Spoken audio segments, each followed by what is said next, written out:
तीन बिंदु मत बिसरो, मत बिसरो। बीती बातों पे बिंदु धरो, बिंदु बनो उसे याद करो। ओम शांति।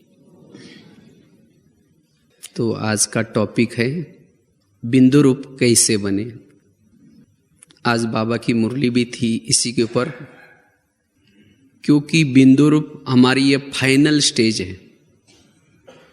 फाइनल में हमें बिंदु रूप बनना है। तो इस स्थिति को कैसे पाए हम, इसके लिए बाबा ने कहा था आगे चल सेवाएं बहुत बढ़ेगी और समस्या ही बढ़ेगी। और बिंदु रूप स्थिति तब अनुभव होगी जब आप अपने संकल्प की स्पीड को कम करेंगे, क्योंकि जब समस्या बढ़ेगी तो संकल्प की स्पीड बढ़ेगी, सेवाएं बढ़ेगी तो सेवाओं में समस्या भी आएगी, और जिसके कारण हम बिंदु रूप का अनुभव नहीं कर पाएंगे। तो अगर बिंदु रूप का अनुभव करना है तो सबसे पहले समस्या में हल्का रहना, जिसके लिए बाबा ने कहा स्कीम बनाओ, समय की, संकल्प की और शक्ति के बचत की स्कीम। वास्तव में बिंदु रूप स्थिति मतलब कोई और चीज नहीं है। जितने हम संकल्प को बचाते हैं, संकल्प को पॉजिटिव बनाते हैं, संकल्प को धैर्यवत बनाते हैं, उतनी हमारी एनर्जी बच जाती है। और उसी एनर्जी का नाम है सोल कॉन्शियस या बिंदु रूप। क्योंकि बिंदु रूप स्थिति में हमें अति इंद्रिय सुख अनुभव होता है। बिंदु रूप स्थिति के बहुत सारे फायदे हैं। तो इसीलिए हम बिंदु रूप कैसे बने, तो सबसे पहले अगर हमें बिंदु रूप बनना है तो क्या करना है। जैसे अभी गीत भी आप सुन रहे थे, इस तीन बिंदु को नहीं बिसरो। कौन से बिंदु? मैं बिंदु, बाबा बिंदु और ड्रामा बिंदु। बीती हुई को बिंदु लगाओ और क्या बनो? बिंदु बनो।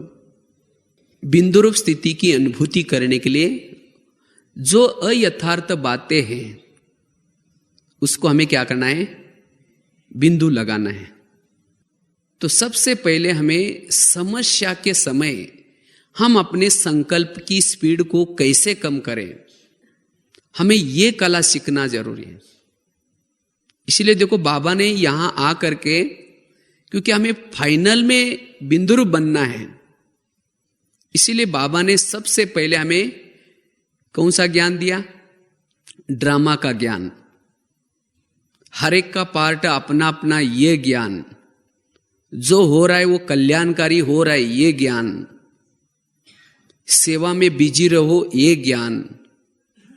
ये सब सेवा हम कर रहे हैं या ड्रामा का ज्ञान से टोटल ये सब मटेरियल हमें क्या करता है? बिंदु रूप बनाता है।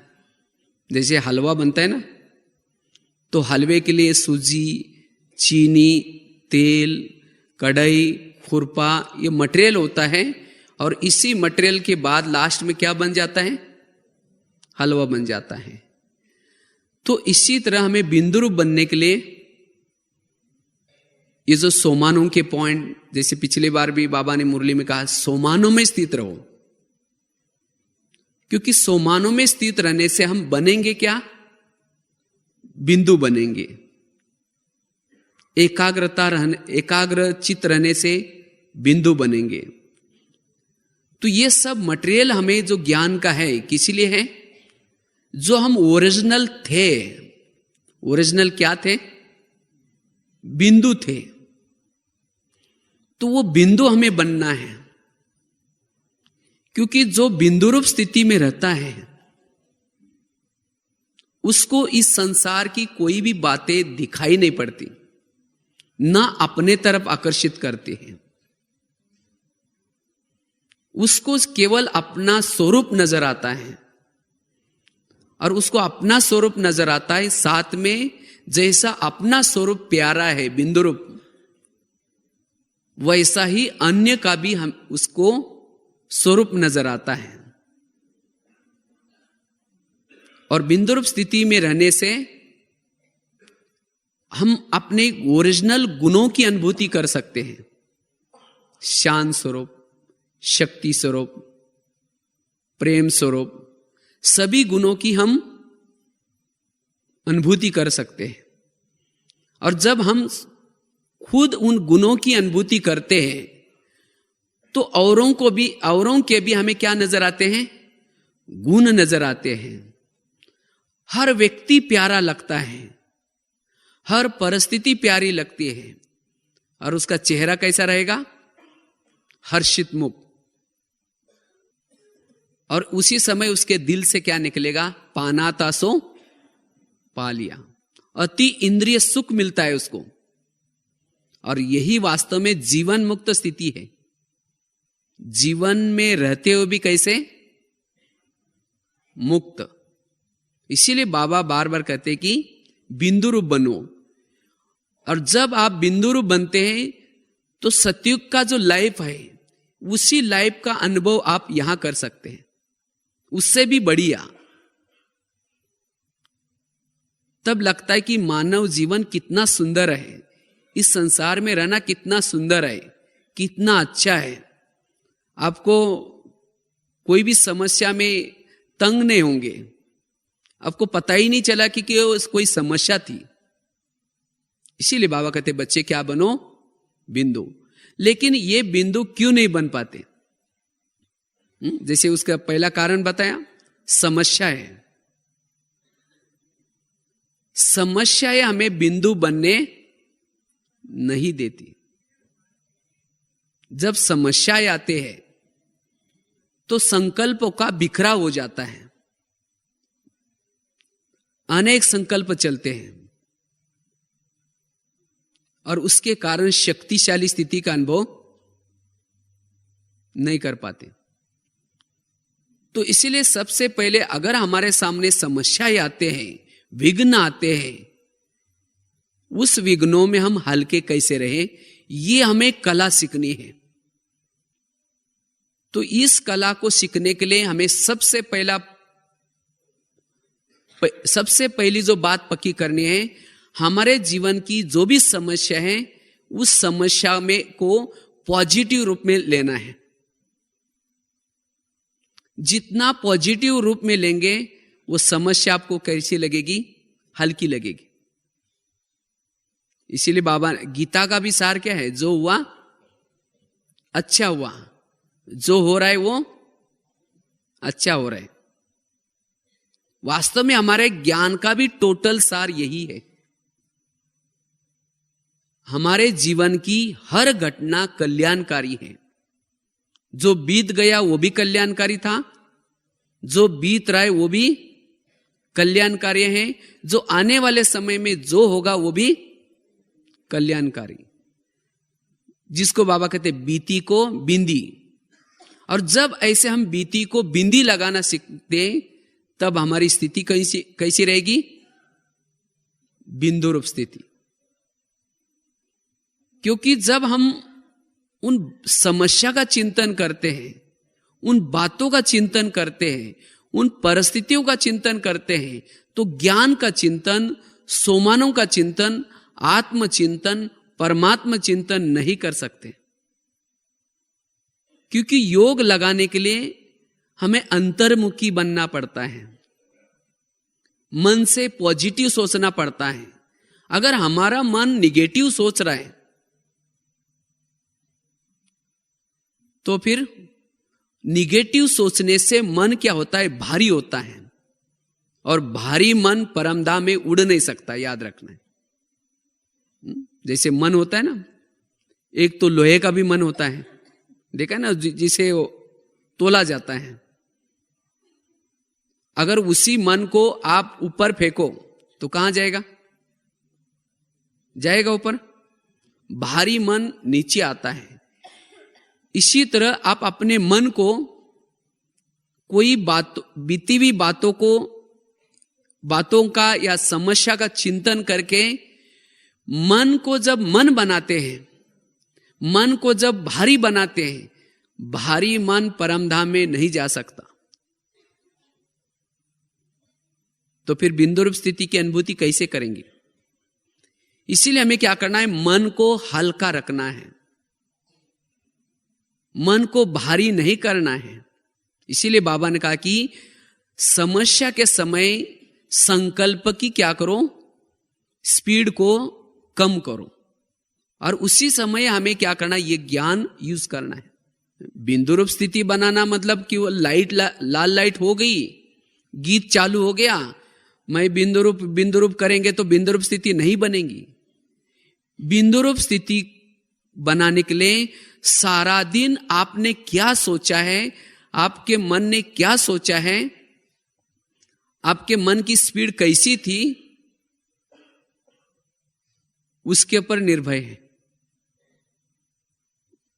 अगर सारा दिन आप बहुत निगेटिव सोचा है, फास्ट सोचा है, तो उसी समय आप उड़ भी नहीं सकते और बिंदु रूप स्थिति की अनुभूति भी नहीं कर पाते। इसीलिए बिंदु रूप स्थिति की अनुभूति करने के लिए क्या करना है?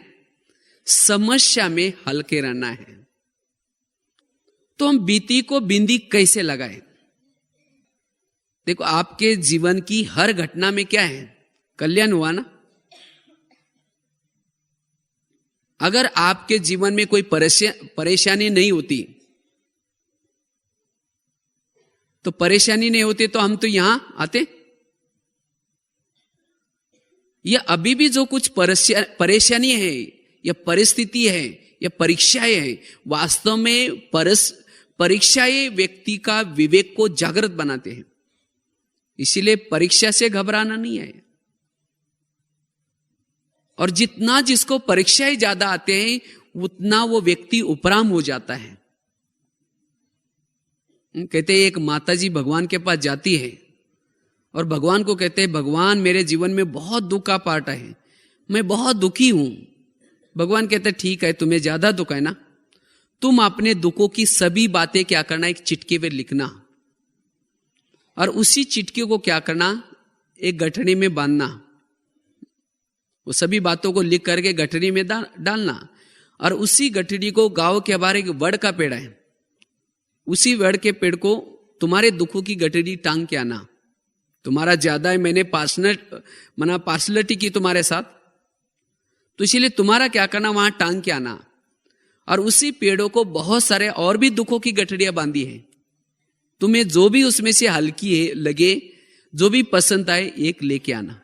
लेकिन लाना पड़ेगा, क्योंकि हर एक के जीवन में दुख जरूरी है। तो माताजी बड़ी खुश होगी, अच्छा है, मेरा क्या हो जाएगा, थोड़ा सा कम हो जाएगा। तो अपने दुखों की सभी बातें चिटकी पर लिखती है। मुझे सास बहुत तंग करती है, घड़ी घड़ी डांटती है, जो जो होता है वो सब लिखते हैं और उसी चिटकी को क्या करते हैं, गठड़ी में डालते हैं और उसी गठड़ी को गांव के बाहर वड़ का पेड़ है वहां टांग के आते हैं।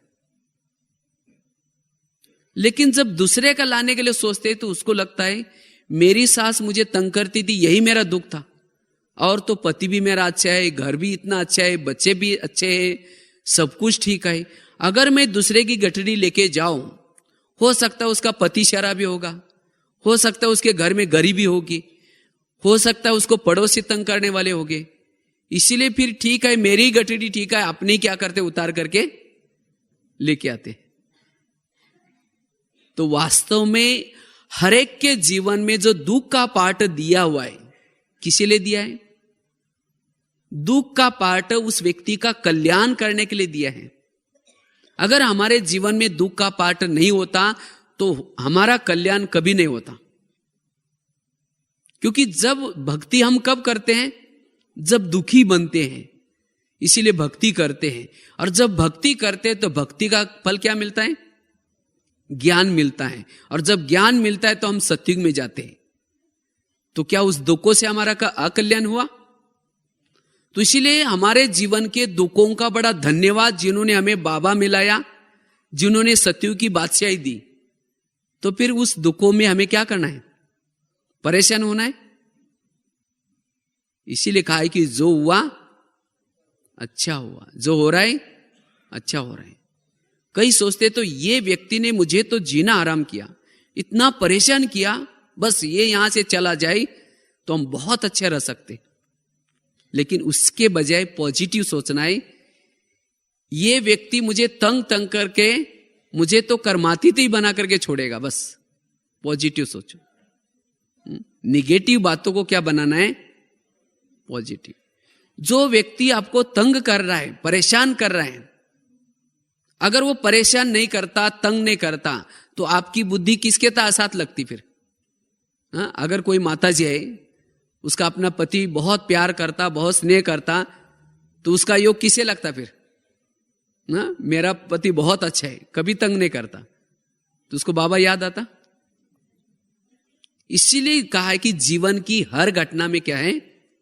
कल्याण है। इसीलिए हमें समस्या में संकल्प की रफ्तार करने के बजाय क्या करना है?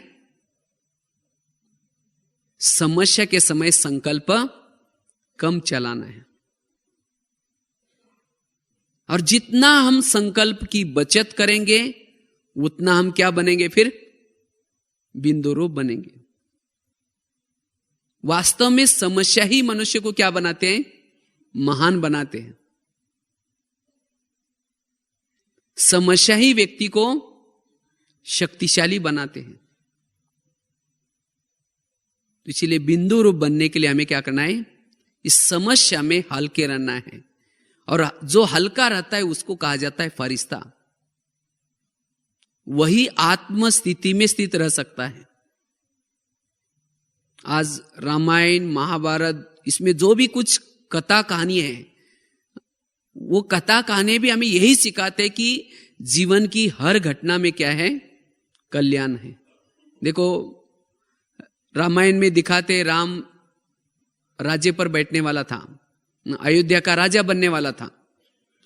सभी प्रजा में भी बहुत उमंग आ गया, राम राजा बनने वाला है।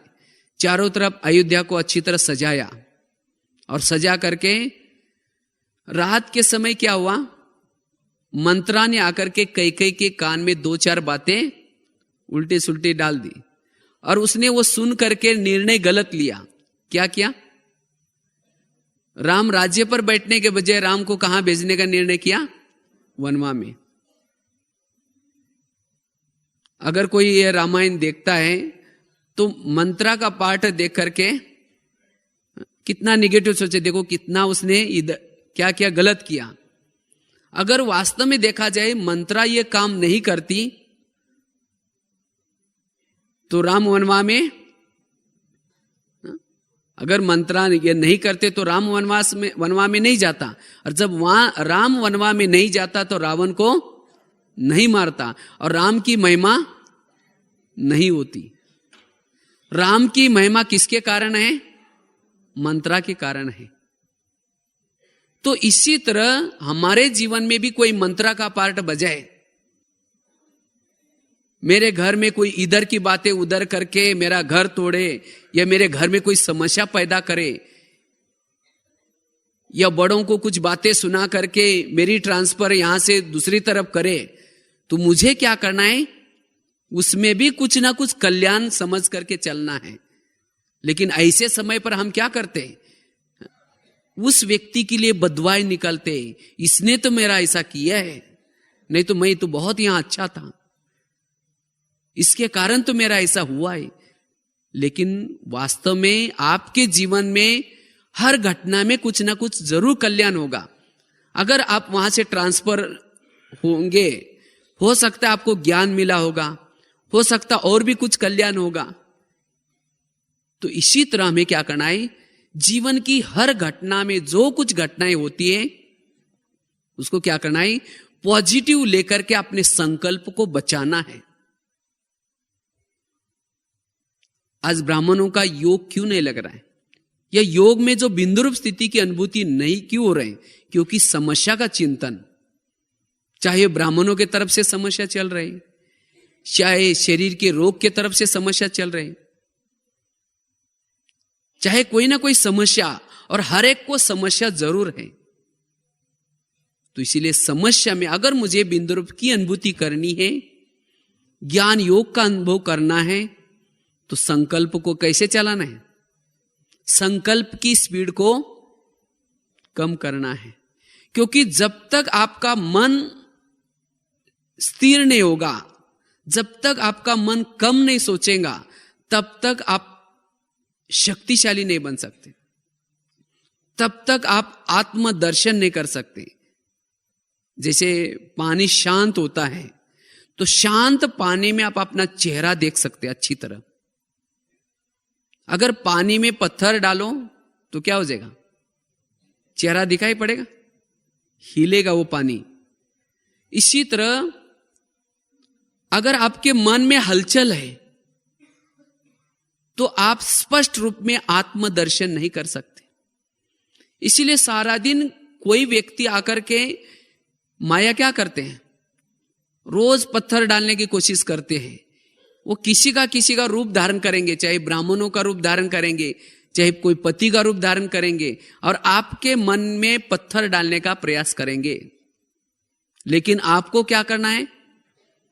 मन किसका है? आपका या दूसरे का है? अपना मन है। तो इसीलिए मन को क्या करना है? समझाना है, मन तुम्हें कुछ नहीं सोचना।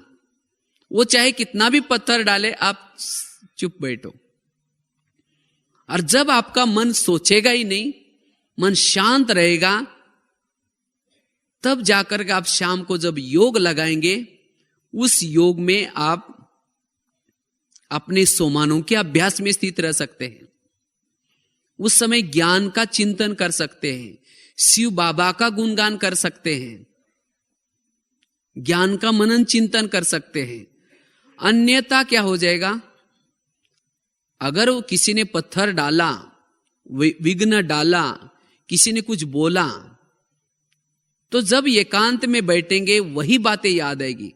शुरू तो करेंगे, लाल लाइट चल रहा है, गीत बज रहा है, शुरू करेंगे मैं आत्मा हूं, शांत स्वरूप हूं, फिर कहेंगे मेरे को उन्होंने क्यों बोला, आखिर ऐसा क्यों बोला, फिर कहेंगे कोई बात नहीं, मैं आत्मा हूं, शांत स्वरूप हूं, फिर कहेंगे मेरे को ही क्यों बोला।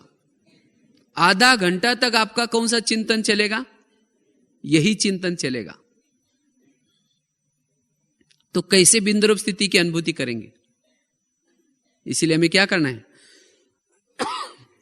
बीती हुई को बिंदी लगानी है, उस बातों को पॉजिटिव में लेना है। अगर कोई गाली देता है तो आप ये समझो गाली नहीं दी, मेरे ऊपर गुलाब का फूल डाल दिया। अगर कोई गुलाब का फूल आपके ऊपर डाले तो कैसा लगेगा? अच्छा लगेगा ना।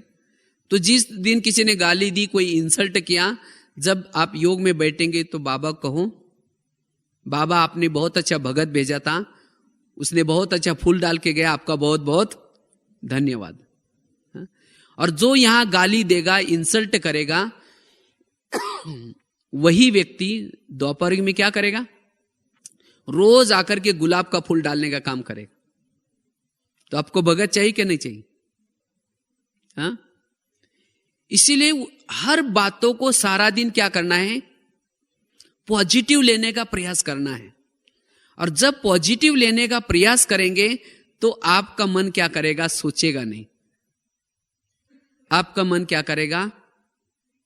बीती हुई को बिंदु लगा देगा। अब तब जाकर के आप यथार्थ योग कर सकेंगे। बाबा ने कहा ना, योग भी हमें कैसे करना है? यथार्थ। नहीं तो ऐसा नहीं कि लाल लाइट चल रहा है, गीत बज रहा है तो हमारा योग ही चल रहा है। मन कहीं और है, बुद्धि कहीं और है, तो वो योग नहीं है, वो है विरत चिंतन। और जब मन और कई और बुद्धि कई और है, उस समय आपके आत्मा में बाबा की पावर नहीं आती। और जब पावर नहीं आती तो आत्मा की बैटरी चार्ज नहीं होती। और जब बैटरी चार्ज नहीं होती तो सारा दिन आप सोल कॉन्शियस का अनुभव बिंदु रूप का अनुभव नहीं कर पाते। इसीलिए बाबा ने कहा ना, अभी भी बिंदु रूप की स्थिति ना के बराबर है। तो इसीलिए हमें क्या करना है, बिंदु रूप की स्थिति की अनुभूति करने के लिए समस्या में हल्का रहने का प्रयास करना है, जिसको आज दुनिया में भी क्या कहते हैं, टेंशन, तनाव दुनिया में भी चल रहे हैं। इसी तरह हम ज्ञान में आने के बाद भी अगर हमारे संकल्प चलते हैं, दुनिया में तो तनाव आने के बाद क्या करते हैं, हाथ भी उठाते हैं। हम तो ये तो नहीं करेंगे, लेकिन हमारे संकल्प चलते हैं। कभी कभी संकल्प को रोक नहीं पाते तो जाकर के किसी औरों को सुनाते हैं, जिसको कहते हैं ना पर चिंतन। उसके बाद उसके साथ व्यवहार बदल जाता है, उसके साथ बात नहीं करेंगे तो ये भी क्या हो गया, इससे भी हमारी शक्तियां वेस्ट होती है। पर चिंतन करने से, बददुआएं निकलने से। इसीलिए बाबा ने ये वरस भी दिया था ना, कौन सा, शांति और शुभ भावना वरस। जितने जिसके संकल्प कम चलते वो शांति में रह सकता है, और वही सबको दुआएं दे सकता है, शुभ भावना दे सकता है। इसीलिए हमें हर बातों को क्या लेना है, पॉजिटिव लेना है। हमारे संकल्प तब तेज चलते हैं, हम कहते हैं कि हम तो कुछ नहीं करते, गलत नहीं करते, तो भी ये हमारी निंदा करते हैं, तो भी हमारे बारे में ये उल्टा सुल्टा सुनाते हैं। और जब वो उल्टा सुल्टा जिसके पास सुनाया कहीं से तो हमें पता चलता है, तब फिर हमारे संकल्प क्या होते हैं, तेज चलते हैं। लेकिन उसके वो भी पॉजिटिव लो। कैसे, जो भी आपके बारे में किसी को बुराई करता है, किसी के पास ये ऐसे है, ये ऐसे है, तो आप उसको पॉजिटिव लो। जो बुराई करेंगे वही दोपहर में क्या करेंगे, आपके मंदिर के सामने जाकर के आपकी महिमा गाएंगे, आपका कीर्तन भजन गाएंगे। जिसके सामने जाएंगे, जो सुनेंगे, जो हाँ में हाँ मिलाएंगे, जो सहयोग करेंगे, वो सब भजन मंडली बनेगी। और कोई ढोल बजाएगा, कोई क्या करेगा, टाल बजाएगा, कोई गाएगा और कोई सुनेगा। तो भजन मंडली भी चाहिए ना, चाहिए कि नहीं चाहिए? नहीं तो देवी तो बन गई, कोई कीर्तन भजन करने वाला ही नहीं। हाँ? तो इसलिए किसी ने आपकी अगर बुराई की, आपको पता चला, तो संकल्प चलाने के बजाय बाबा को थैंक्स दो, बाबा आपने तो बहुत अच्छा कीर्तन भजन मंडली मेरे पास भेजी थी, आपका बहुत बहुत धन्यवाद, और भी किसी को भेजते रहना। तो आपके संकल्प में क्या लगेगी, बिंदी लगेगी। उनके प्रति, भजन मंडली के प्रति भी क्या निकलेगी, दुआएं निकलेगी। अगर कोई देवी के सामने कीर्तन भजन चल रहा है और देवी कहे कि तुम्हारा सत्यानाश हो जाए, तुम्हारा ऐसा हो जाए, तो फिर दोबारा वो भजन करेंगे? हाँ? तो इसीलिए ये समझो कि ये बुराई करने वाले किसने भेजा है इनको, बाबा ने भेजा है। तो इसीलिए उनको भी क्या करो, दुआएं दो। दुआएं मतलब कोई हाथ से नहीं दो, नहीं तो और चिढ़ जाएगा। मन की बात है। तो ये हमें कला सीखनी है, और जिन्होंने ये पॉजिटिव चिंतन की कला सीखेंगे उनके लिए समस्या कुछ भी नहीं लगेगी। तब ये ज्ञान और योग का चिंतन करके बिंदु रूप स्थिति का अनुभव कर पाएंगे। इसलिए सेवाओं में और समस्या में कैसे रहना है, हल्के रहना है। क्योंकि जितना जो महान बनता है, जितना वो अच्छा ऊंचा पद पाता है, उसके सामने समस्या ज्यादा आते हैं। आप चेक करो, सतयुग का आपका कितना बड़ा पद होगा। अगर आपके सामने विघ्न ज्यादा आ रहे, समस्या ज्यादा आ रहे, परिस्थितियां ज्यादा आ रहे, इसका मतलब आपका सतयुग का पद भी क्या है, बहुत ऊंचा है। अगर आपके सामने समस्या नहीं, कोई परिस्थिति नहीं, तो समझो कि आपका सतयुग का कोई पार्ट भी नहीं है। और समस्या किसके पास नहीं आती, जो समस्या में रोते हैं, बाबा ये क्या हो रहा है, सब मेरे को बोलते रहते हैं, मैं कब तक करूं ऐसा। जब रोना शुरू करते हैं तो बाबा क्या करता है, समस्या को कम करता है। फिर बाबा को लगता है इसको पद ऊंचा नहीं चाहिए। जैसा कोई बच्चा क्या करता है, परीक्षा के समय रोता है, मम्मी मुझे टीचर मारता है, मुझे नहीं स्कूल में जाना, तो मम्मी क्या करेंगे? कोई बात नहीं बेटा, छोड़ दो। अगर उस बच्चे ने परीक्षा ही नहीं दी तो उसका भविष्य का पद क्या होगा? ऊंचा नहीं होगा। तो इसीलिए हमें विघ्न और परिस्थिति में कभी भी घबराना नहीं है। विघ्नों को क्या करना है? सकारात्मक लेना है। कहते हैं ना, बड़ा बनने के लिए क्या करना पड़ता है? हाँ? सहन करना पड़ता है। हम कई बार एक दही बड़े का एग्जाम्पल देते हैं, माना समस्या में कैसे हल के रहना है। अगर इस दही बड़े का एग्जाम्पल आप याद रखेंगे तो भी आप बीती को बिंदी लगा सकते हैं। समस्या में भी हल्के रह सकते हैं। देखो दही बड़ा कैसे बनता है? बड़ा सभी माताएं जानते हैं ना कैसा बनता है? वो बहुत, दही बड़ा बनते समय वो बहुत सहन करता है। कैसे बनता है आपको उसकी विधि सुनाते हैं। रात को उड़द की दाल को क्या करते हैं? पानी में भिगोते हैं। सवेरे पानी से निकाल करके क्या करते हैं? उसको मिक्सी में डालते हैं। तो मिक्सी में डालने के बाद क्या होता है? वो उसको पीसा जाता है। तो पीसते समय क्या हुआ? उस दाल ने क्या किया? सहन किया, तब जाकर के उसका आटा बन जाता है। उसके बाद मिक्सी से निकाल करके एक प्लेट में रख करके थाल में लेकर के आटे को फेंटते हैं। कब तक फेंटते हैं? उसको क्या करते हैं? ग्लास लेते हैं और ग्लास के अंदर थोड़ा सा आटा डालते हैं। अगर आटा सीधा ही डूब जाता है उसका बड़ा सख्त बनेगा, मुलायम नहीं बनेगा, सॉफ्ट नहीं बनेगा, इसीलिए और उसको फेंटते हैं। तब तक टेस्ट करते हैं, जब डालने के बाद तुरंत वो तैरना चाहिए, तब तक उसको क्या करते हैं? फेंटते हैं। उसके बाद क्या करते हैं? उसको ले करके, आजकल वो मेंदू वड़े की मशीन आते हैं, उस मशीन में डाल करके या हाथ से क्या करते हैं? गरम तेल में उसको तलते हैं। तो क्या किया? पिस्सा सहन किया उस दाल ने, फेंटा तो भी सहन किया, गरम तेल को भी सहन किया। फिर जब करारा बन जाता है, लाल बन जाता है, उस समय उस वड़े को निकाल करके क्या करते हैं? पानी में डालते हैं। तो पानी से निकाल करके फिर दोनों हाथों से दबा करके क्या करता है? उसका पानी निचोड़ देते हैं। तो दबाते समय भी क्या किया? सहन किया। अगर टूट जाता है तो उसको फिर मेहमानों को नहीं खिलाएंगे। जो साबुत रहता है दबाने के बाद उसको फिर क्या करते हैं? प्लेट में रखते हैं। फिर दही डालते हैं, ऊपर से क्या करते हैं? इमली की चटनी डालते हैं। उसके ऊपर क्या करते हैं? और इमली की चटनी में भी काला नमक, सफेद नमक, चीनी का बूरा, और उसके ऊपर क्या करेंगे? फिर लाल मिर्ची डालेंगे। उसके ऊपर भुना हुआ जीरा भी डालेंगे। फिर उसके बाद हरा धनिया भी डालेंगे। तब क्या बना? वो दही बड़ा बन गया। फिर खाने वाला लगेगा, उसको लगेगा आज तो मजे आ गए खाने में। उसको कब मजे आई? जब उस बड़े ने सहन किया, तब जाकर के वो खाने वालों को मजा आई। इसी तरह आपके जीवन से भी औरों को मजा तब आएगी, कब? जब आप हर परिस्थिति में आप सहन करेंगे, तब जाकर के आपके जीवन से औरों को मजे आएंगी। तो इसीलिए हमें भी लोग क्या करेंगे बड़ा बनने के लिए? कोई पीसते भी रहेंगे, कोई फेंटते भी रहेंगे। कब तक फेंटते रहेंगे? कई बोलते ना, मुझे ये कब तक समस्या आती रहेंगी। आटे को कब तक फेंटा गया? जब तक पानी के ऊपर नहीं आया तब तक फेंटा गया।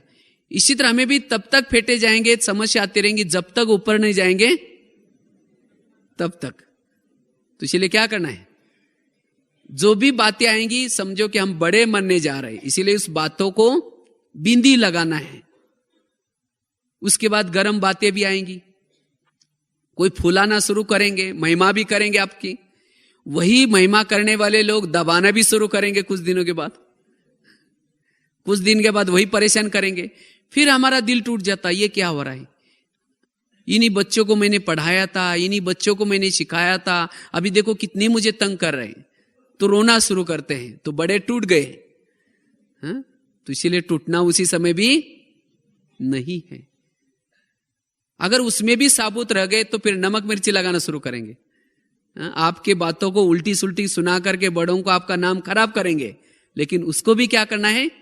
सहन करना है। सत्य है तो घबराने की कोई जरूरत नहीं। और तब जाकर के आप क्या बन सकते हैं? बड़े बन सकते हैं। तब जाकर के आपकी वो अवस्था बिंदु रूप स्थिति की आप स्थिति बना सकते हैं, क्योंकि सत्यता वाला कभी घबराता नहीं है। तो संकल्प चलाने की कोई जरूरत नहीं है। इसीलिए हमें क्या करना है, अपने विघ्नों में हल्के रहना है। नहीं तो हम योग तो लगाना चाहते हैं, बिंदु रूप स्थिति की अनुभूति करना चाहते हैं, लेकिन सारा दिन जब विघ्न आते हैं, बातें आते हैं, उसमें क्या होते हैं, उसमें संकल्प चलाते हैं। इसीलिए सारा दिन जब आप हल्के रहेंगे तब आप शाम का योग बहुत अच्छा कर सकते हैं, शाम का योग यथार्थ कर सकते हैं, आप शक्तिशाली योग लगा सकते हैं। इसीलिए हम अपने कार्यों में, व्यवहारों में, कोई कैसा भी स्वभाव संस्कार वाला व्यक्ति हो, लेकिन उसके साथ रहते हुए भी अपने संकल्प न चले। तब जब आपकी एनर्जी बच जाएगी तो ऑटोमेटिकली आप अपने भ्रूकुटी में अपनी आत्मा की ज्योति जागृत है, किरणें अंदर से फैल रहे, मैं एक बिंदु स्वरूप हूं, इसकी अनुभूति कर सकेंगे। और जिसको फिर सारा दिन अपनी आत्मा नजर आते हैं, उसको इस संसार की कोई बातें नजर नहीं आती। लेकिन माया क्या करते हैं, वो आपके ज्योति को जागृत होने नहीं देती।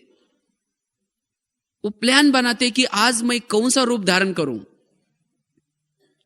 इसीलिए बाबा ने ये भी आज एक बहुत अच्छी बात कही, आगे चल करके ईविल स्पिरिट, इसके भी बहुत विघ्न आएंगे, लेकिन इससे बचने के लिए आपको क्या करना है, इस बाबा ने कहा ना, इसका रूप कैसा होगा, गुप्त रूप होगा।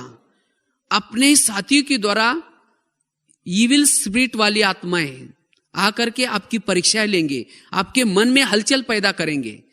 अगर आपने ये पॉजिटिव चिंतन का पाठ पका नहीं आपका, आप कहेंगे ये इतना अच्छा, इसको मैं सहयोग देता हूं, ये क्या कर रहा है। अगर क्या क्यों में गए तो उस इविल स्पिरिट का आपके ऊपर भी प्रभाव पड़ेगा। फिर आप शांति की, योग की अनुभूति नहीं कर पाएंगे। आगे चल करके बहुत चलेगा ये। और जिन्होंने क्या क्यों में गए वो भी परेशान हो जाएंगे। तो इसीलिए हमें क्या करना है, अपने बिंदु को, अपने ज्योति को बुझने नहीं देना है। इस पर एक मिसाल सुनाते ना, जैसे कहते हैं राजा जनक को विधेयी राजा कहा जाता था। कहते राजा जनक विधेयी राजा था। तो एक बार उसके मंत्री ने उसको प्रश्न पूछा कि आप विधेयी क्यों हैं। उसने कहा ठीक है, मैं आपको बताता हूं मैं विधेयी क्यों हूं। तो उसको एक दिन कहा कि आप मेरे महल में आना, मैं बताता हूं मैं विधेयी क्यों हूं। तो उसने उसको, वो राजा ने मंत्री को बुलाया। एक दिन वो आया तो उसने क्या किया, उसकी परीक्षा लेने के लिए, उस प्रश्न का जवाब देने के लिए क्या किया, उसको एक दीपक दिया। कहा कि ये दीपक लेके जाकर के क्या करना, आप पूरा मेरे महल को 5-6 चक्कर लगा के आना, लेकिन याद रखना ये तुम्हारा दीपक बुझना नहीं चाहिए। अगर दीपक बुझेगा तो मैं आपका क्या करूंगा, फिर सिर काट दूंगा। तो ऐसे करके उसको भेजा। लेकिन राजा जनक ने गुप्त रीति से क्या किया, एक 5-6 लोगों को भी खड़ा किया उसके रास्ते में। उसको ये पता नहीं था। आप उन लोगों को कहा कि आप जाना, ये व्यक्ति जब, मंत्री जब दीपक लेके जाकर के चक्कर लगाएगा, उसी समय क्या करना, उसको डिस्टर्ब करना। उसको कहना कि ये आप क्या लेके जा रहा है, आपका क्या घूम गया, क्या ढूंढ रहे। तो जब वो मंत्री चक्कर लगाने के लिए जाता है तो लोग उसको चिढ़ाना शुरू करते हैं, भाई आप क्या लेके जा रहे, ये क्या है। उस समय उसको, मंत्री को याद आता है कि अगर मैं उनके बातों की तरफ ध्यान दूं तो मेरा दीपक क्या हो जाएगा, बुझ जाएगा, मेरा सिर कट जाएगा। इसीलिए वो कुछ भी बोलते, क्या भी बोलते, उसके तरफ ध्यान नहीं देते, अपने दीपक को देखते हुए चक्कर लगा के आता है। तो जब राजा के पास पहुंचा मंत्री, तो राजा ने पूछा अच्छा दीपक बुझा? बोला बिल्कुल नहीं। लेकिन बोला आपने रास्ते में कुछ लोगों को देखा? हाँ। बोला कुछ लोग तो थे। कौन कौन थे? बोला मेरा ध्यान तो उधर नहीं था, मेरा ध्यान पूरा दीपक के ऊपर था, क्योंकि आपने बोला था कि दीपक बुझना नहीं चाहिए। तो राजा ने कहा कि आपने एक मुझे प्रश्न पूछा था ना, आप विधेयी क्यों है? तो यही उस प्रश्न का जवाब है। मुझे भी उस परमात्मा ने ऊपर से भेजा है। उसने ये कहा कि तुम्हारा दीपक बुझना नहीं चाहिए, अगर बुझेगा तो मैं तुम्हें सजा दूंगा। तो ये महल, ये धन संपत्ति, ये तो मेरा ध्यान इस दीपक की तरफ से हटाने के लिए है। तो इसमें मैं रहते हुए भी क्या करता हूं, सारा दिन किसको देखता हूं? अपने दीपक को देखता हूं। इसीलिए मैं विधेय हूं। तो इसी तरह हमें भी क्या करना है? हमें भी बाबा ने कहा कि बच्चे तुम क्या करना, सारा दिन आत्माभिमानी बन करके आना, सारा दिन बिंदु रूप बनना। लेकिन साथ में माया को क्या कहा है? जाना इसके दीपक बुझाने का, कुछ ना कुछ बातों में डिस्टर्ब करने का। लेकिन कोई भी बातें आए, कोई भी परिस्थिति आए, तो हमें क्या करना है? उन परिस्थिति का चिंतन करने के बजाय, उन बातों का चिंतन करने के बजाय हमें क्या करना है? अपनी आत्मा को देखना है, अपने दीपक को देखते चलना है। तब जाकर के आप शाम को समय वो बिंदुरूप स्थिति की अनुभूति कर पाएंगे, वो शक्तिशाली स्थिति की अनुभूति कर पाएंगे। और जब एक बार ये ज्योति जागृत हो गई, आत्मा की स्थिति अनुभूति हो गई, उस समय आप एकाग्रता का अनुभव कर पाएंगे।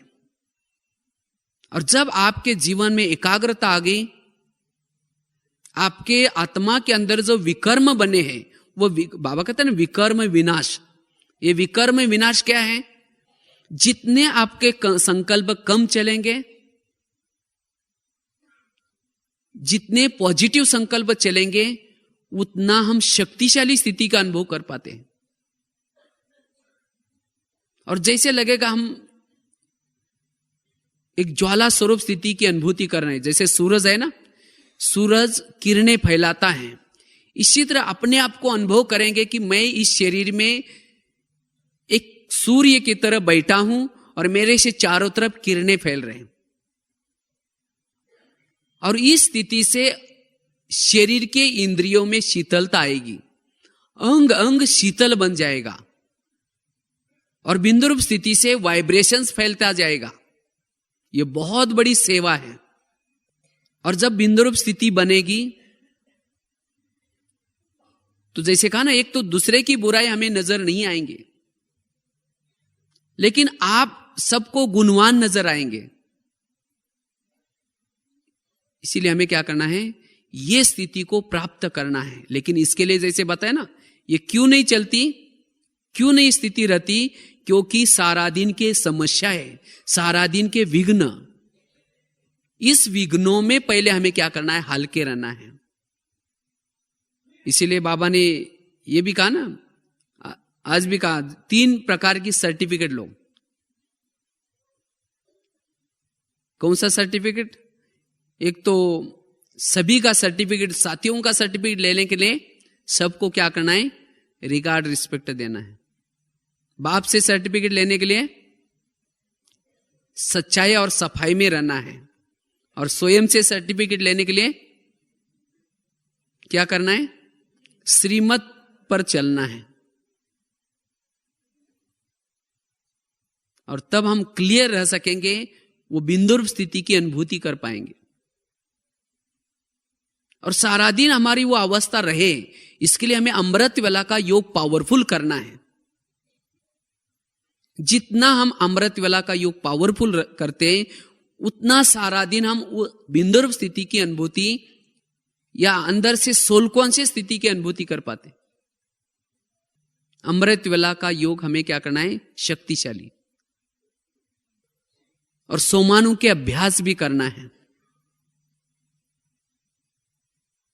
सोमानु में रहने में भी एकाग्रता आते है। सोमान अर्थात हम ऐसे हैं, या अपने लिए पॉजिटिव विचार देना। सोमानों का अभ्यास करने से हमारी आंतरिक शक्तियां जागृत होते हैं। इसीलिए हमें क्या करना है? स्वयं को भी पॉजिटिव चिंतन देना है। अगर आपको कोई कहे आप तो ऐसे हैं, आप तो ठीक नहीं, तो भी उसकी बातों को स्वीकार नहीं करना है। नहीं तो कभी कभी क्या करता है, कोई अगर आपको कहता है तुम तो बेकार हो, तुम ऐसे हो, तो हम अपने बारे में ऐसा ही चिंतन करते हैं। नहीं, हमें बाबा ने क्या कहा है, बाबा ने क्या कहा है, बच्चे तुम मीठे बच्चे हो, तुम शक्तिशाली हो, तुम भक्तों के इष्ट हो, तुम पूर्वज हो। तो बाबा ने जो बातें बताई, उस बातों को स्वीकार करके हमें क्या करना है, उसी स्वरूप में रहना है और औरों को भी सम्मान देना है। तब हम वो शक्तिशाली स्थिति की अनुभूति कर पाएंगे।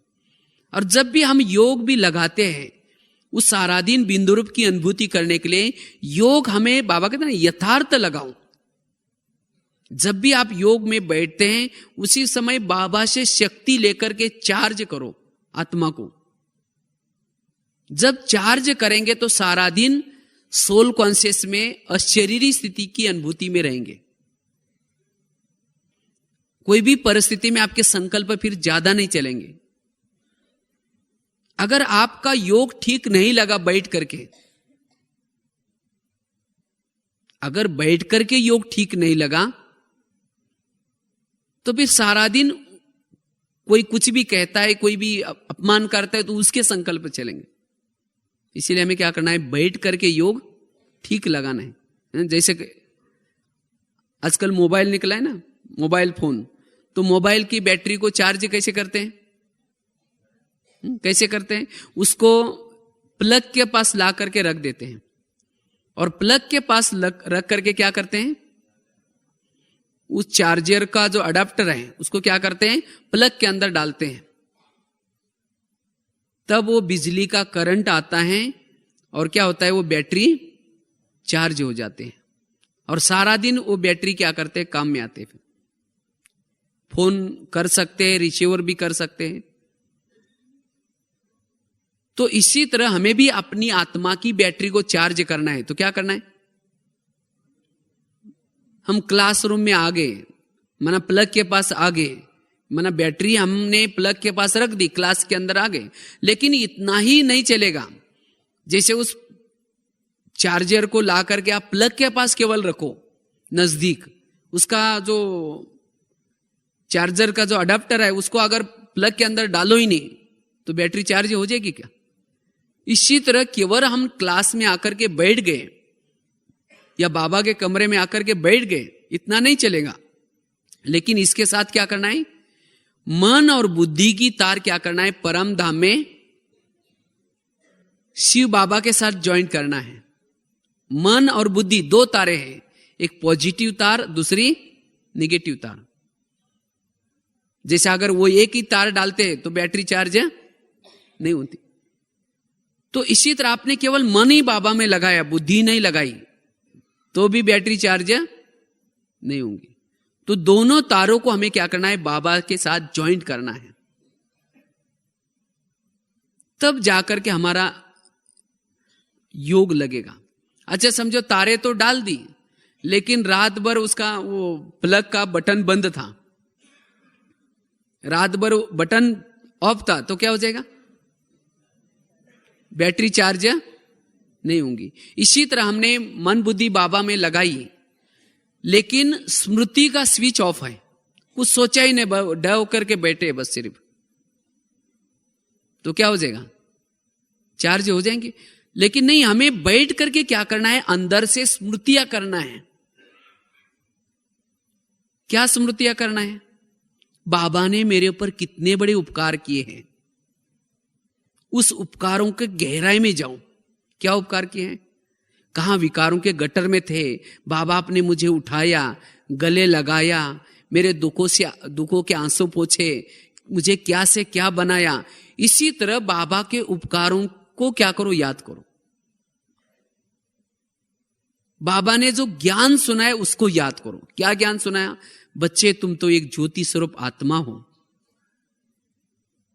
तुम आत्मा परमधाम के निवासी हो। तो जैसे उस ज्ञान का पॉइंट स्मृति में लाया, वैसे परमधाम की स्थिति की अनुभूति करो। तुम शांत स्वरूप हो, तुम शक्तिशाली हो। तो इस तरह से जो ज्ञान बाबा ने सुनाया है उसको क्या करना, हमें याद करना है, ज्ञान को याद करो। अभी कुछ दिन पहले एक बोर्ड में जो मुरली पॉइंट लिखते ना वहां किचन के पास, तो वहां एक पॉइंट लिखे थे, शिव बाबा को याद करना मतलब क्या करना। तो शिव बाबा को याद करना अर्थात उसके उपकारों को याद करना, उस बाबा ने सुना है वो एक ज्ञान को याद करना, बाबा ने दिए हुए सोमानों को याद करना, बाबा ने दिए हुए वरदानों को याद करना, बाबा के गुणों को याद करना, बाबा को बुद्धि रूपी नेत्र के द्वारा परमधाम में देखना, बाबा ने आज तक जो हमें स्मृतियां दी उसको याद करना। यह है बाबा की याद। ना कहने का मतलब हमें स्मृति का स्विच चालू करना है। अगर केवल ऐसे ही बैठेंगे तो बैटरी चार्ज नहीं होगी, तो सारा दिन हम फिर सोल कॉन्शियस की अनुभूति नहीं कर पाएंगे। इसीलिए योग में बैठ करके क्या करना, हमें चिंतन करना है। अच्छा समझो तारे भी डाल दी, बटन भी चालू किया, उसके बाद कभी तार प्लग में डाल रहे, कभी तारों को निकाल रहे, कभी डाल रहे कभी निकाल रहे, तो बैटरी चार्ज हो जाएगी। इसी तरह हम भी कभी क्या करते हैं, कभी मन बुद्धि बाबा में जाते हैं, कभी कई धंधे दौरे में जाते हैं, कहीं बाहर चले जाते हैं। कैसी जाते हैं, समझो यहां आप आए, यहां बैठे योग लगा रहे बाबा के कमरे में, शुरू करे मैं आत्मा हूं, शांत स्वरूप हूं, शक्ति स्वरूप हूं, फिर अचानक याद आएगा, अच्छा हो गया याद आया, अभी तो थोड़ी भीड़ कम है, थोड़ा सा वो 2-4 कैसेट लेके जाना था, तो अच्छा हो गया याद आया। फिर कहेंगे ठीक है थोड़ा योग लगा करके फिर लेके जाएंगे, फिर कहेंगे मैं आत्मा हूं, शांत स्वरूप हूं, शक्ति स्वरूप हूं। फिर सोचेंगे कैसेट लेने के लिए जाएंगे तो वहां लिटरेचर का स्टॉल भी है, थोड़ा कुछ किताबें भी लेना है, फिर कहेंगे ठीक है मैं आत्मा हूं, शांत स्वरूप हूं, शक्ति स्वरूप हूं।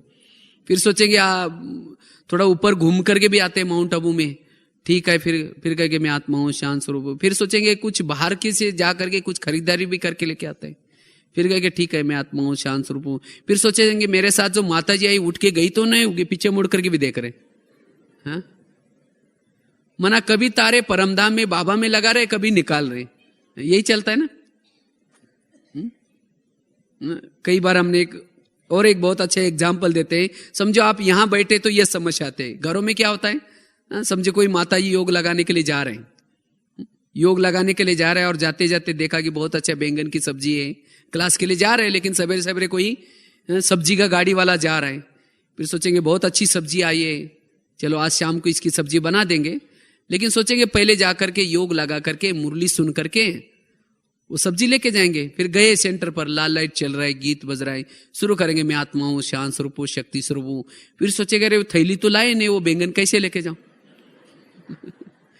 फिर कहेंगे कोई बात नहीं, उसके पास तो प्लास्टिक का थैला तो होगा ही, उसमें लेके जाएंगे। फिर कहेंगे मैं आत्मा हूं, शांत स्वरूप हूं, शक्ति स्वरूप हूं, प्रेम स्वरूप हूं। फिर सोचेंगे यार गैस के ऊपर जो दूध रखा था वो शायद बंद किया है या ऐसा ही चल रहा है, चलो कोई और बुझा देगा। कहीं मैं आत्मा हूं, शांत स्वरूप हूं, शक्ति स्वरूप हूं।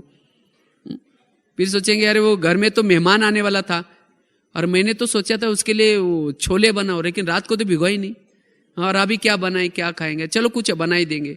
फिर दोबारा शुरू करेंगे मैं आत्मा हूं, शांत स्वरूप हूं, शक्ति स्वरूप हूं। ऐसे करते करते लाल लाइट की सफेद लाइट चालू हो गई, योग का टाइम पूरा हो गया। सामने वाला बैठने वाला सोचेगा वाह इन्होंने आधा घंटा योग किया, लेकिन इनका योग कहां लगा था, इनका योग कहां लगा था, वो बैंगन योग या चलता है ना, ऐसा सभी माताएं जानते हैं। अगर आपने ऐसा योग किया ही नहीं, शक्ति भरी नहीं, तो बिंदु रूप स्थिति कहां आएगी। वो बीती हुई बातों को बिंदी कैसे लगा सकते हैं, कैसी लगेगी।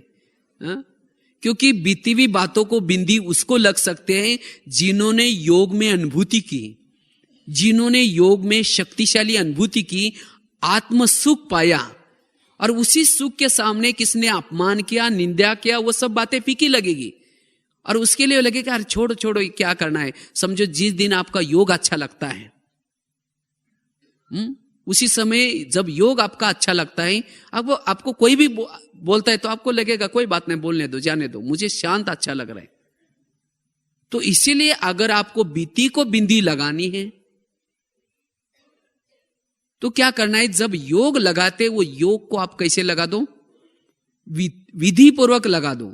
आप योग में कितना समय बैठे वो महत्व का नहीं है, लेकिन जब योग में बैठे तो आपकी मन और बुद्धि बाबा के साथ कितना थी, प्लग में तारे कितना समय थी, ये महत्व का है। नहीं तो तारों को डालते रहेंगे निकालते रहेंगे, वो नहीं। इसीलिए हमें क्या करना है, जब भी योग लगाते हैं वो शक्तिशाली योग लगाना है। माया आपके तारे निकालेंगी, लेकिन आपको क्या करना है, डालना है। अपने मन और बुद्धि को समझाना है, ये मन बुद्धि तुम कहां गई, तुम्हें तो योग लगाना है। कोई भी समस्या है, उस समस्या में क्या करो, समस्या में हल्के रहो। अगर योग के समय जब भी समस्या आते हैं तो क्या करो, उसी समय भी समझाओ मन बुद्धि को, और तब जाकर के हम ब्राह्मण जीवन का आनंद ले सकेंगे, शक्तिशाली बन सकेंगे। तो इसलिए बिंदु रूप स्थिति की अनुभूति करने के लिए एक तो योग भी यथार्थ लगाना है, समस्या में हल्के भी बनना है। कितनी भी समस्या है लेकिन कैसे रहो, हल्के। कईयों को लगता है कि मुझे मेरे संकल्प की स्पीड तब बढ़ जाते हैं, मेरे संकल्प तब बढ़ जाते हैं, हम जिसके ऊपर उपकार करते हैं वही मेरा अपकार करता है, जिसका हम भला करते हैं वही हमारा बुरा करता है, तब मुझे मेरा दिल थोड़ा खाता है, मेरा दिल टूट जाता है, मेरे संकल्प चलते हैं। याद रखना है, जिसका भला करेंगे वही आपका क्या करेगा, बुरा करेगा। ये संसार का नियम है। इसीलिए उसी समय भी हमें क्या करना है, अपने संकल्प की स्पीड को कम करना है। देखो, जिस बाबा ने आपका भला किया था, किया ना,